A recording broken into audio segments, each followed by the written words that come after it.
Et salut à toutes et à tous, version longue de l'annonce un petit peu de la perspective 2021 pour Death Podcast. Alors beaucoup de choses à vous dire, je fais une version flash éclair en moins d'une minute, la magie des réseaux, mais là je vais un petit peu plus prendre le temps avec vous pour vous dire qu'est-ce qu'il en est.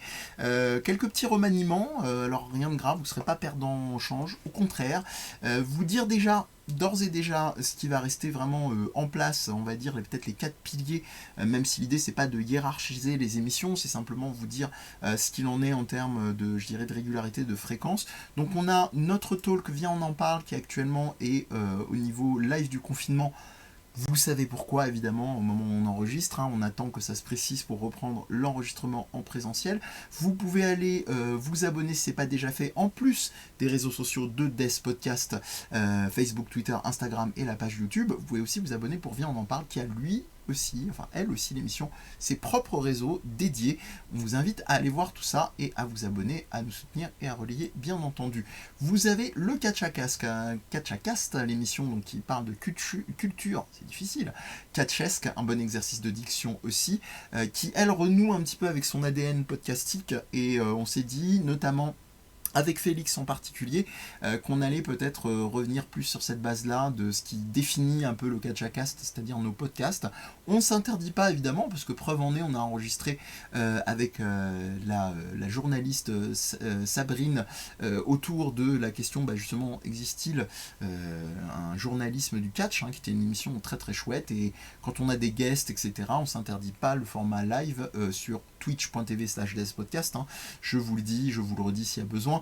Mais voilà, là on restera sur de l'ADN, comme je disais, podcastique, et on ne s'interdit pas des petites surprises sur 2021, dont pourront faire partie Félix, je l'ai déjà dit, qui est un petit peu la base, le socle du Catchacast, mais aussi, et bien sûr, Michael, donc qui est avec nous, qui reste avec nous sur l'émission, plus que jamais, et ça fait plaisir, effectivement, de voir que les choses continuent et durent à ce niveau-là.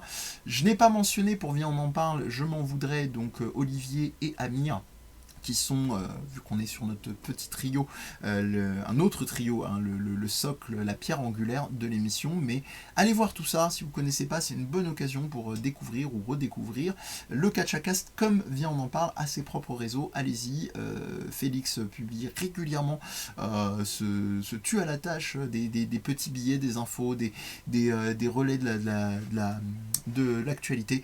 Donc allez-y, en plus c'est souvent au-delà du côté un petit peu rigolard, il y a beaucoup de veilles et de trucs qui sont très sérieux et très intéressants, comme on aime à le faire sur le Catchacast. Suicocast, l'émission dédiée à Suikoden et à Eiyuden Chronicle. Eiyuden Chronicle, pour rappel, c'est un peu la suite spirituelle, sans faire partie de l'univers de Suikoden, qui a été annoncé avec un Kickstarter à succès. Et quel succès, ils ont cassé Internet. En tout cas, ils ont cassé Kickstarter. Pour ceux qui n'ont pas suivi, c'est un RPG, un jeu de rôle qui a levé tellement de fonds rapidement que, en réalité, il y a eu un bug du Kickstarter. On vous invite à venir découvrir ça et à découvrir la série Suikoden, qui honnêtement ne prend pas une ride. Venez voir ça tous les mercredi à 20h, on en parle et on parle de l'actualité de Eiyuden. Il va y avoir beaucoup à dire, ça va être super chouette. Moi je suis vraiment hyper enthousiaste, comme sur les autres émissions, mais là c'est un peu ma série de cœur, donc forcément le fanboy parle très très fort. Même chose, même traitement que pour les deux autres émissions, les réseaux sociaux sont dédiés.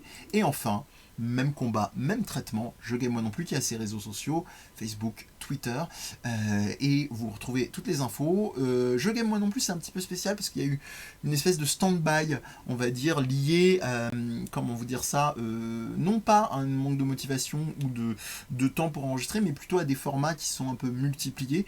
Comme vous avez vu déjà avec 4 grosses émissions, vous imaginez ce que ça donne à coordonner, etc. Donc 2020, avec ce que ça a eu aussi de galère avec le confinement et les événements pro et personnels pour chacune, ça a été un petit peu l'année où on a rassemblé les idées, rassemblé les forces, et là l'idée c'est vraiment de partir de manière carrée. Donc pour vous dire, Je Game Moi Non Plus va prendre dans sa besace, dans la marque Je Game Moi Non Plus, deux nouvelles émissions, une que vous connaissez déjà qui est Mind the Game, qui est cette émission où on vous parle pendant une émission avec une invitée d'un jeu vidéo en particulier. avec des profils très variés d'invités, c'est ça qui fait la force d'émission, et des angles d'attaque très différents. Donc ça rejoint Je Game Moi non plus, donc ça s'exprimera sous soit des temps d'enregistrement en live, ou alors en différé sur un podcastique, mais on va vraiment essayer de rester sur notre cœur de cible. C'est un petit peu bête, et c'est un constat que j'ai fait grâce notamment, pour ne pas le citer, Amir de Viens on en parle, de rester, on va dire, fidèle à ceux qui nous ont fait confiance depuis le début sur le format podcast. Et ça, je pense que ça reste à la fois notre cœur de cible, ce qui ne nous interdit pas d'aller vers des trucs qui nous plaisent et qui offrent plein de possibilités, comme Twitch en ce moment, sur lequel je me régale, comme on dit. Et évidemment, toujours cet accent du Sud, on ne sait jamais pourquoi qui revient. Et aussi, concernant Je Game Moi non plus, dans sa besace, GD Night, très chouette émission qui me tient elle aussi vachement à cœur. GD, c'est pour Game Design, donc c'est les soirées Game Design, du dont on ne voit plus aux soirées, qui vous parle de Game Design tous les lundis à 20h, avec 2 game designers, c'est mieux, en l'occurrence Germain et Grégory, j'espère que vous apprendrez à connaître, qui sont très chouettes. On a 3 émissions au compteur et c'est déjà très cool, une émission sur Hollow Knight, une émission sur les jeux de cartes et le deck building, donc ça peut être des thématiques, hein, pas simplement un jeu en particulier, et une émission sur Yakuza 7.